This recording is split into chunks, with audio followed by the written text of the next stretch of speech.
Hey, what is it, sexy beasts? Happy Halloween, guys. And today I'm bringing you a scary story. Yes, I haven't done one of these in forever, and they are definitely coming back. You guys are going to try to do them as much as I can. But anyway, this one's absolutely amazing. Definitely worth a second listen to. If you guys do enjoy, please leave a like on it. Definitely leave 500. I think this is an amazing, scary story. I really enjoyed it. It has a great ending. I love you guys, and I'm going to get right into the story.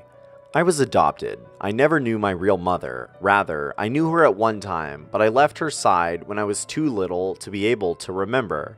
I loved my adopted family though. They were so kind to me. I ate well, I lived in a warm and comfortable house, and I got to stay up pretty late. Let me tell you about my family real fast. First, there's my mother. I never called her mom or anything like that. I just called her by her first name, Janice. She didn't mind at all though. I called her that for so long, I don't even think she noticed. Anyhow, she was a very kind woman.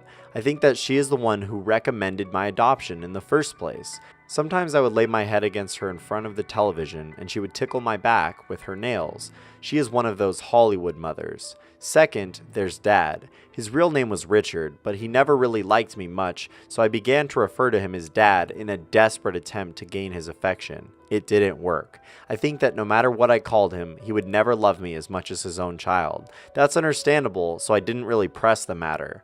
The most notable attribute of Dad was his unmoving sternness. He was not afraid to pop his children when they did something wrong.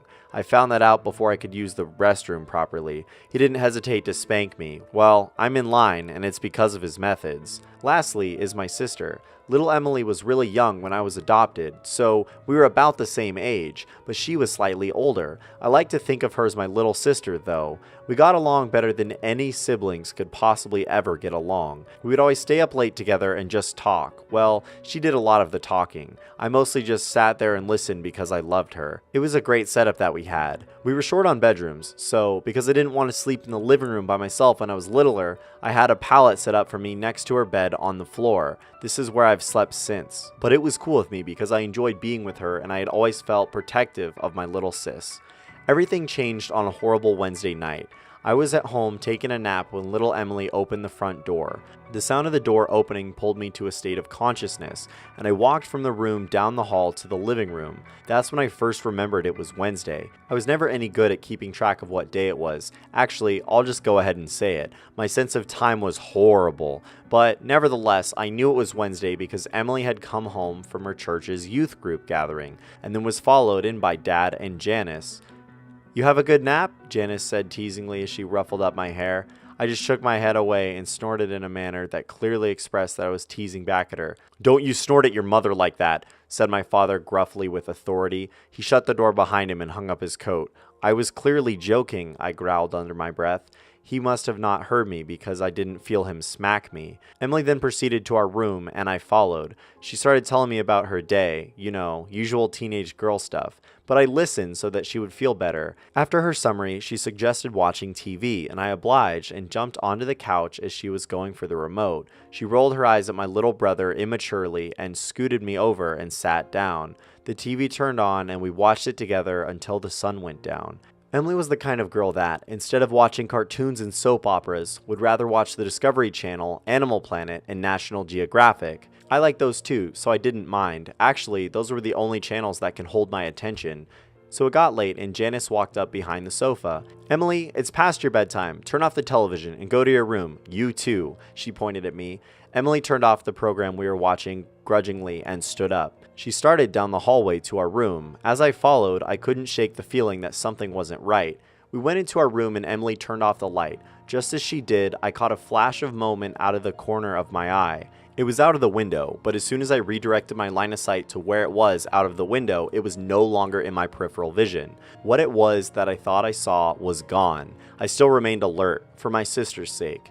I laid there in darkness with nothing but the thin ray of light from the street lamp outside to illuminate the room. It wasn't much. Time and time again, I could have sworn that I heard subtle sounds just out the window. A twig break, leaves crunching, clothes jostling, and all the while I could smell a faint stench of sweat and blood. I kept my eyes open most of the night. The sounds outside subsided and the smell left my nose. I began to feel at ease. My eyelids closed. Not long after that, I heard a very loud crash on the other side of the house. I was up in an instant. "There's someone in the house," I barked with extreme adrenaline coursing through me. "Wake up," I shrilly pleaded with Emily. She did, and as soon as I saw her sit up, I ran to my parents' room. Dad was dead. His neck was splayed open and gaping as blood spilled out of it, off the bed and onto the floor. I saw that the master bathroom door was closed, and just before it, on the outside, was a man. A man. I don't feel comfortable calling it that. He was very large and rugged. He turned around and saw me, and that's when I saw him accurately for the first time. I won't forget it. His eyes were large and beady and trapped with lust. He was styling a beard that was badly unkempt with blood dripping off. His clothes were dirty and his face was cold. Just then, I noticed the same horrid smell of sweat and blood from earlier, but this time it was overwhelming. He saw me. He saw me and grinned with a set of crooked yellow teeth. That smile threw me off. I thought I was going to die. But then, he turned back to the bathroom door completely unperturbed by my presence. I was terrified and didn't know what to do. I just yelled and cried. I watched as he shouldered through the door that was Mom's only protection. I watched as he raised the large razor that he was carrying, but had obviously neglected to properly use. I watched as he sliced her open and tore her to shreds. I then heard something, the last thing that I wanted to hear. It was Emily's scream coming from behind me. The large monstrosity looked up from my butchered mother and stared at my little sister. I was distraught. He stood up and quickly started walking toward us. My sis turned and ran, and I was at loss when he bypassed me and went straight after her. Why was she still in the house? Had she not addressed the situation and run? Apparently not, and now she was dead, and I was alone. I ran after them both. I expected the man to kill her as he had the rest of my family, but I was sadly mistaken. He grabbed her by the arm and jerked her as a way to make it clear that he was in control. He dragged her through the house. I was making all the noise I could now, hoping and praying that someone would come to my aid. He mustn't take her, not her. As he passed me, I backed against the wall and whimpered with terror. Why? He didn't respond except by putting his free hand on my head while Emily screamed in the other and saying, "Good boy." He gave me another crooked grin and a very cold, unnatural laugh.